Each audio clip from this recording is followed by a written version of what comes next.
Good morning. अभी हम लोग देखेंगे आगे का part data warehousing and mining का।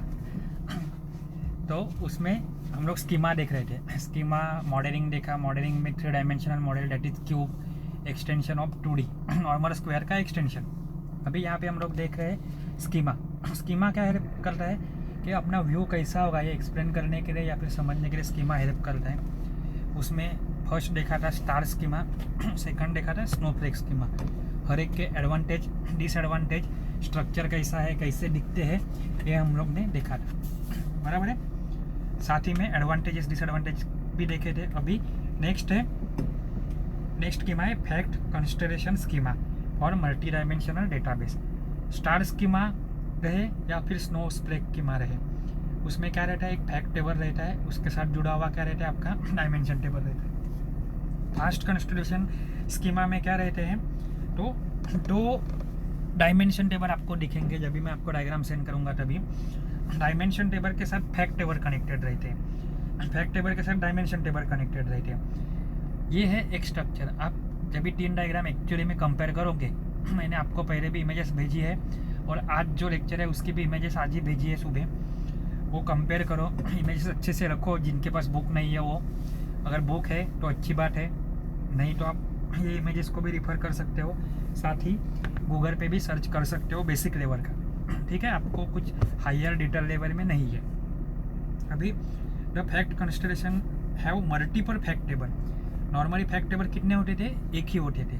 स्टार स्कीमा रहने दो या फिर स्नो फ्लेक स्कीमा रहने दो। यहाँ पे क्या है, मल्टीपल डायमेंशन टेबल है और मल्टीपल फैक्ट टेबल है। मतलब यहाँ पे फैक्ट टेबल भी ज़्यादा है और डायमेंशन टेबल भी ज़्यादा है। डायमेंशन टेबल तो पहले भी ज़्यादा थे, लेकिन डिफरेंस क्या था, फैक्ट टेबल एक ही था।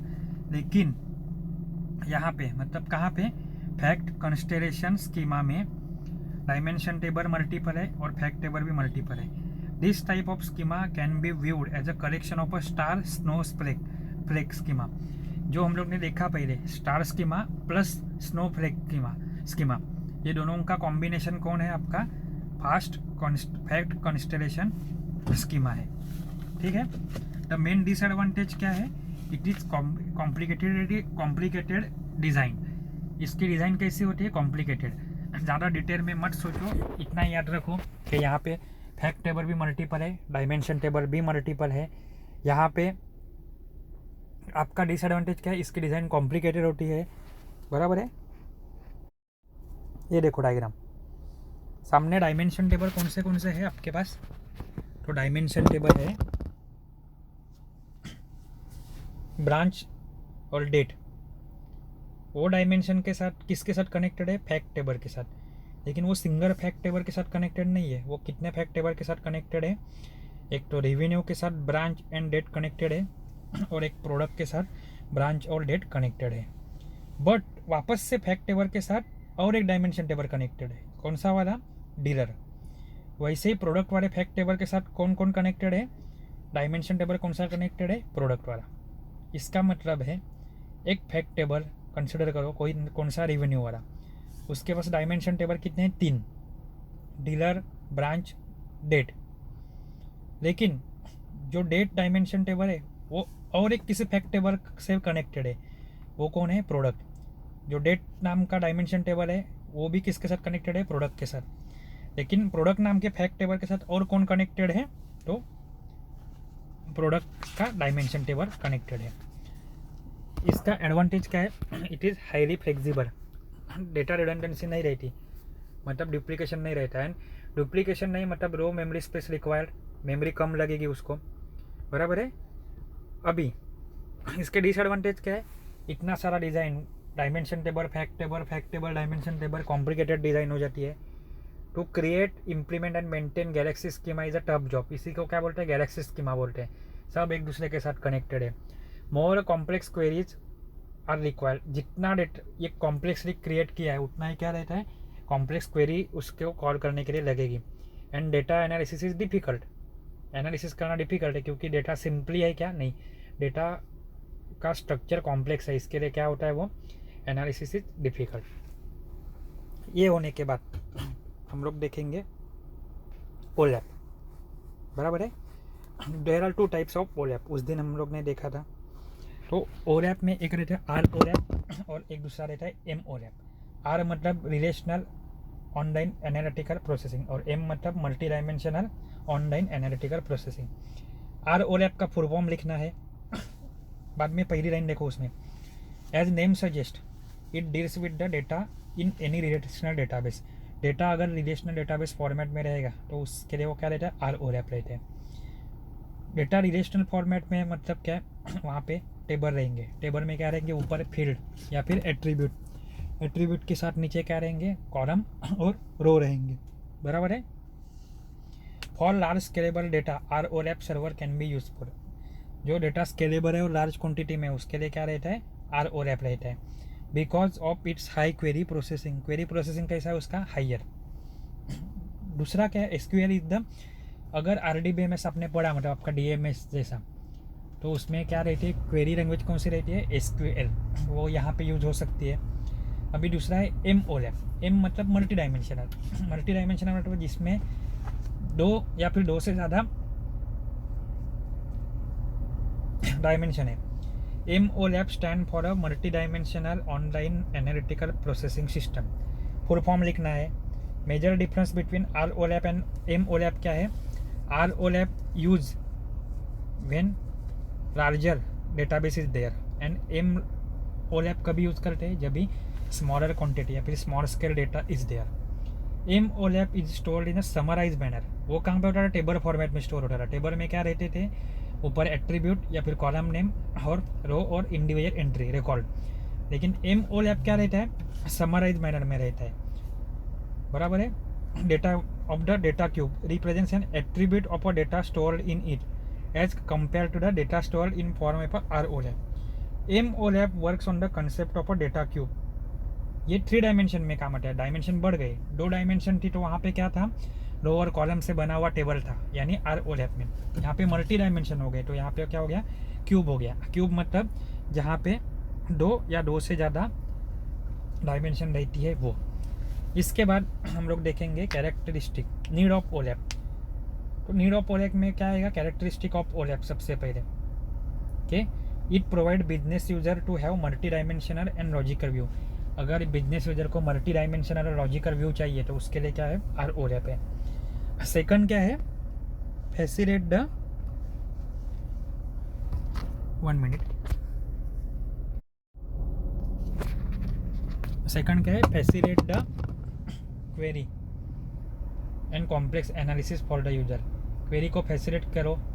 थर्ड है allow user to drill down for a greater and roll up for the aggregation. ये रोल अप और ड्रिल डाउन यही चैप्टर में आगे चल के आएगा, तभी आपको समझेगा। अभी के लिए नाम याद रखो, पढ़ के रखो। जब भी drill down role up operation होगा, 5 और टाइप के ऑपरेशन है जो क्यूब पे कर सकते हैं, तभी ये लाइन आपको इजीली समझ में आएगी। लेकिन यहाँ पे क्या करता है, अलाउ करता है, किसके लिए, ड्रिल डाउन या फिर रोल अप के लिए। नेक्स्ट है 4th point, provide ability to perform complex calculation. क्या, अगर कॉम्प्लेक्स कैलकुलेशन या कंपैरिजन करनी है तो वो भी फैसिलिटी कौन प्रोवाइड करता है, OLAP. And present result in a number of meaningful way, एक ही result number of meaningful way में प्रोवाइड करना है तो वो काम वो किसके थ्रू हम लोग कर सकते हैं, ओलैप सिस्टम के थ्रू। बेनिफिट क्या है, increase productivity of the business manager, executive या फिर एनालिस्ट। बिजनेस मैनेजर एग्जीक्यूटिव रहते हैं, उनकी प्रोडक्टिविटी बढ़ती है, इंक्रीज होती है।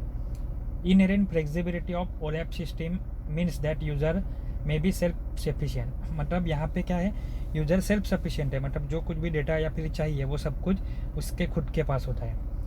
Benefit for IT developer, IT developer के लिए ये बेनिफिशियरी रहता है। Self sufficiency of a user, जो ऊपर का पॉइंट था यही। Faster delivery of application from the previous benefit, जो पहले के ऊपर के बेनिफिट है उससे क्या होगा, ओवरऑल कैलकुलेशन फास्ट होगा और उसकी वजह से क्या होता है, इसका सेल्फ सफिशिएंसी होती है, इसकी वजह से उसका डिलीवरी क्या होता है, फास्टर होता है। More efficient operation through reducing time on query, timing on query को रिड्यूस करते हैं तो क्या होता है, एफिशिएंट ऑपरेशन होते हैं और नेटवर्क ट्रैफिक भी कम हो जाती है।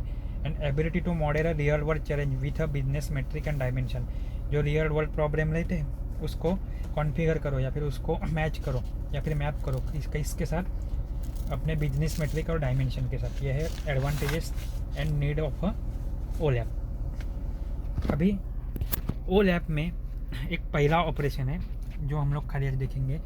ओलैप के ऊपर आप बहुत सारे ऑपरेशन कर सकते हो, जैसे roll up, drill down, slice, dice and pivot. तो 5 ऑपरेशन है, उसमें से आप पहला देखोगे खाली आर ओलैप। डायग्राम में भी दिख रहा है, देखो ओलैप ऑपरेशन। पहला कौन सा है? Roll up operation. Roll up मतलब नीचे से ऊपर जाओ, ड्रिल डाउन मतलब खड्डा खोलो, ऊपर से नीचे आओ। स्लाइस रहता है, अभी सीजन है मैंगो, स्लाइस मतलब कट करके एक डाइसेक्शन जैसा निकालो। डाइस और एक है पाइवोट। तो उसमें सबसे पहला हम लोग ये सब ऑपरेशन किसके ऊपर होंगे? डेटा क्यूब के ऊपर होंगे। इसमें सबसे पहला हम लोग देखेंगे, और आज कौन सा एक देखेंगे, तो रोल अप ऑपरेशन।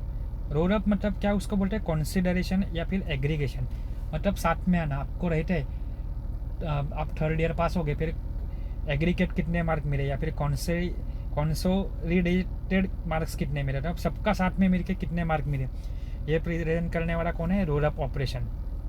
ये 2 टाइप से परफॉर्म हो सकता है, एक reducing the dimension and climbing up concept hierarchy. मतलब concept hierarchy is a system of grouping things based on their order और लेवल।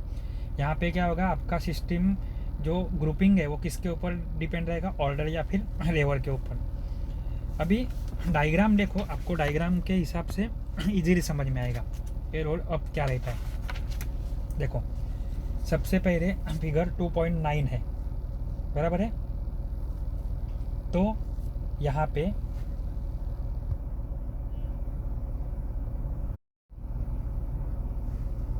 अच्छे से देखो, जो नीचे डायग्राम है 2.9 के ऊपर, उसमें वाई एक्सिस पे क्या है?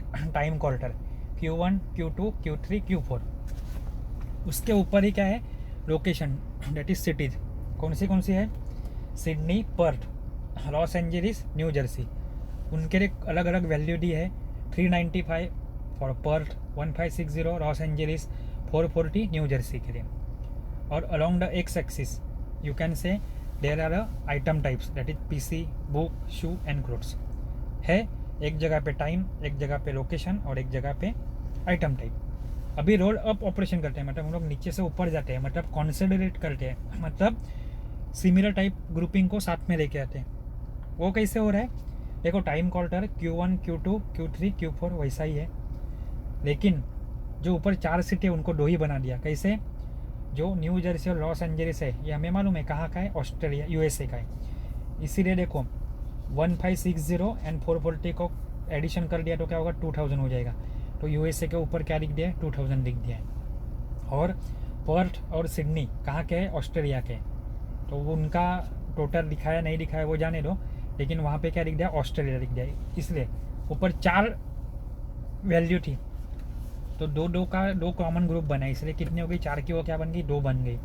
तो यही क्या हो गया? आपका रोल ऑफ ऑपरेशन हो गया। यही एग्जाम्पल याद रखो, यही एग्जाम में ड्रॉ करना है। In this aggregation process data is located in hierarchy moves up from the city to country. अगर गांव रहेंगे तो गांव का हम लोग क्या करेंगे? कलेक्शन से तालुका बनाएंगे, तालुके के कलेक्शन से डिस्ट्रिक्ट से कलेक्शन से हम लोग स्टेट बना सकते हैं। वैसे ही नीचे से ऊपर जाएंगे। In roll up process at least 1 और more dimension need to be remove. कम से कम एक डायमेंशन तो निकाल देना ज़रूरी है, समझा? अभी हम लोग बाद में कल देखेंगे नेक्स्ट लेक्चर में, मतलब drill operation, slice operation, pivot and dice operation. अच्छे से पढ़ो, आपको इमेजेस भेजी है, ठीक है? Thank you.